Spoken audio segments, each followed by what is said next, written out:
celebrate the holidays? Or how did you celebrate the holidays? How did we? How did we celebrate the holidays? Did you have like big get-togethers or?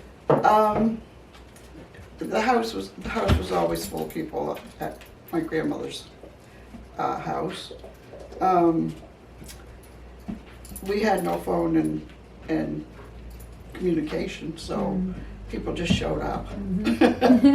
Most of the time, though, whoever was coming for Christmas would usually send a letter and say, "Okay, we'll be there for Christmas," and so on.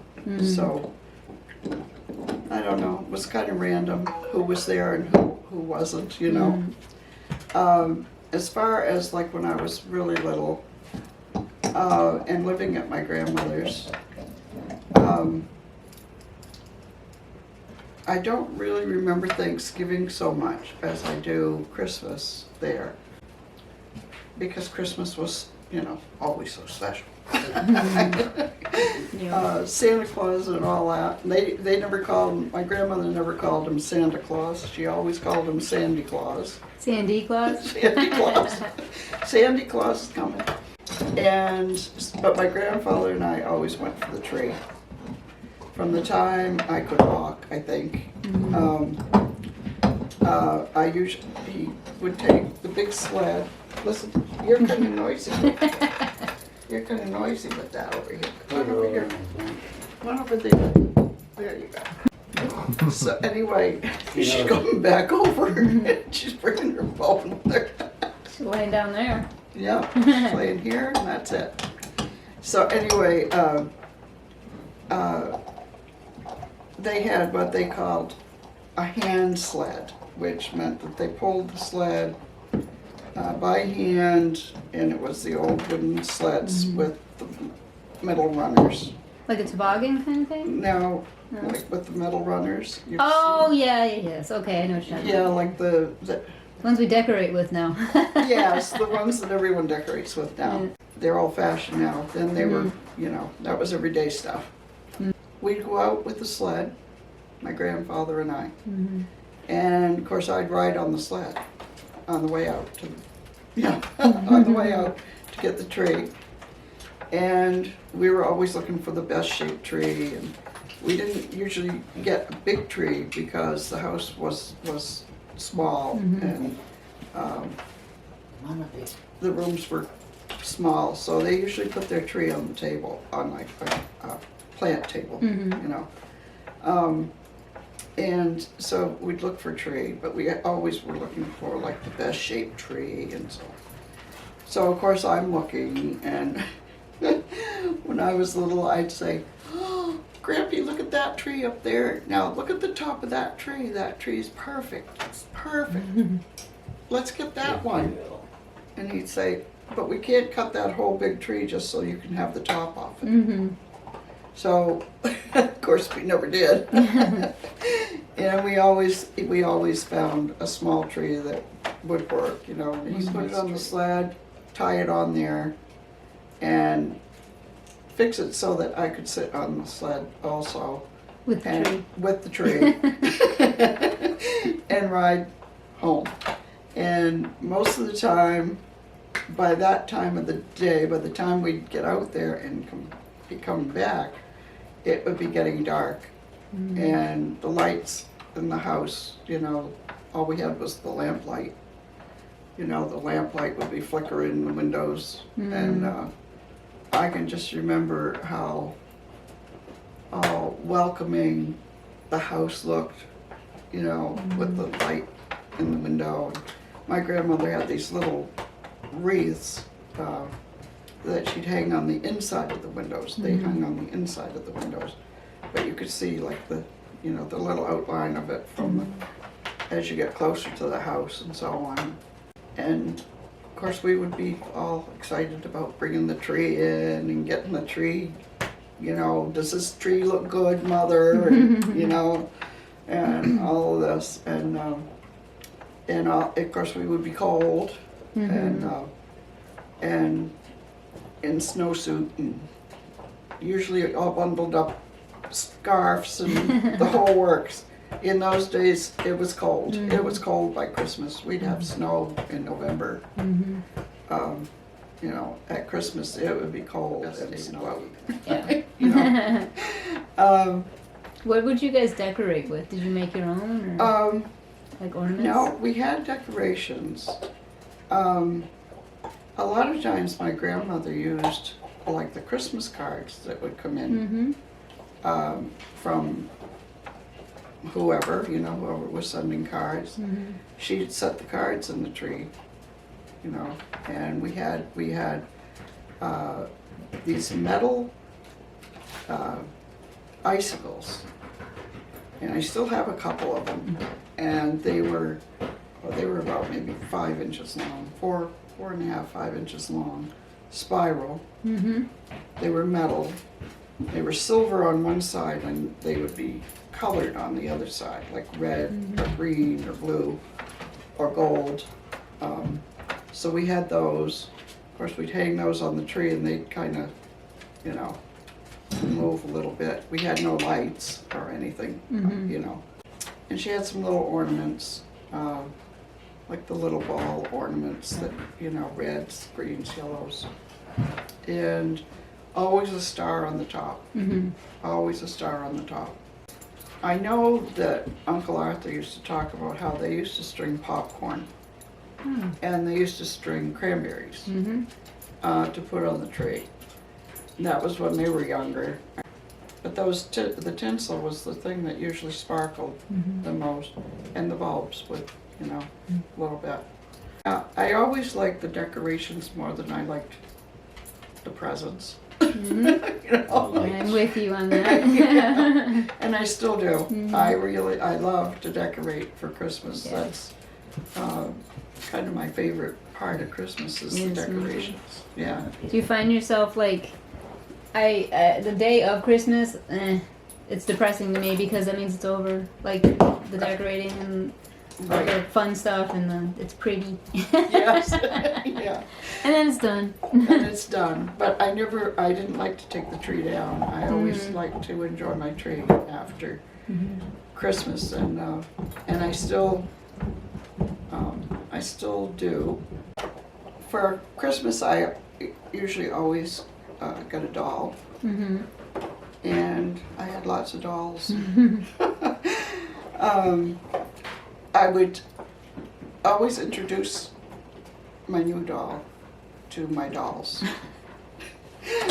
like they were real people, and I wouldn't want any of them to feel that I didn't love them anymore. And so I would introduce my new dolls to my old dolls and say, well, we have a new doll, and all this stuff, you know. I remember that I got a rubber doll, and there used to be a song about a rubber dolly. I can't remember it, but it used to be on the radio about a rubber dolly. And I got a rubber doll for Christmas, and that was something new, like the rubber part was a new product. And I got this little rubber doll, and I named him Tommy. It was a little boy. And so you could feed him his bottle, and then he would wet his diaper, and then you could change his diaper. And my grandmother made clothes for this little doll. And if I had my stuff unpacked right now, I could show you Tommy, because I still have him. The suit that's on him, the little outfit that's on him is like a romper little thing, and my grandmother made it. Aw. Yeah. It's nice that you still have that. Yeah, so I still have that. So I got that. We always got coloring books. I had paper dolls, and I can remember when you got paper dolls in those days, paper dolls came in a book. So it was kind of like a scrapbook type of thing, but it had all the doll and the clothes, and there might be 2 or 3 dolls in it, and 2 or 3 sets of clothes for each doll, and so on. But you had to cut them out. Yeah. I know Yeah. exactly what you're talking about. Yes. You can like fold the little tabs over the clothes over the doll. Yes, and I still have my paper dolls too. Do you really? I do. Wow. I have my Wow. paper dolls. My grandmother always made fruitcake. Mm-hmm. We always had a fruitcake. And she would make the fruitcake early. Usually like just after Thanksgiving, she'd make the fruitcake for Christmas. And to let it age, she said it had to age. And she would have, there was never much alcohol in the house at all. But she would get enough alcohol from wherever, whoever, usually rum, that she would bathe the cake with. And it would be wrapped in like a cheesecloth, and in this tin. Yeah. And she'd get it out maybe once a week or something, and she'd bathe it with this alcohol, rum, and put it back in, and she'd say that it's gonna age the cake. Excuse me, when Christmas would come, we would have our fruitcake. We usually had mincemeat pie, which usually one of the boys or my grandfather, someone would get a deer, usually in the fall. And so my grandmother would make mincemeat. So we had mincemeat pie for Christmas. I know that in England, mincemeat pie for Christmas is a traditional thing, and it's supposed to be good luck, and it's supposed to be abundance for the year, kind of, So it had a meaning to it. So it had a meaning to it, yeah. It was like we have meat, we have fruit for the year, and so on. There were always nuts. We always had nuts, but the nuts were never cracked. They were whole nuts. It was something we had too, a bowl full of just nuts with a nutcracker. Nuts with, yeah. Well, we never even had a nutcracker. We had a hammer and a board. Oh, whatever works. And for fruit, well, we had apples.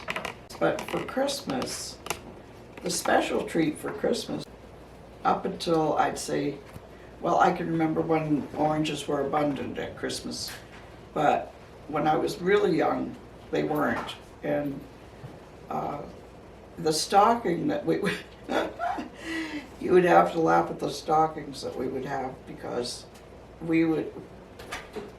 I had these brown cotton stockings that you wore every day in the winter. And for Sunday, you'd have white. You only wore them to church, took them off, and you didn't wear them again until next Sunday for church. They'd be washed and hung, and next Sunday you put them on for church.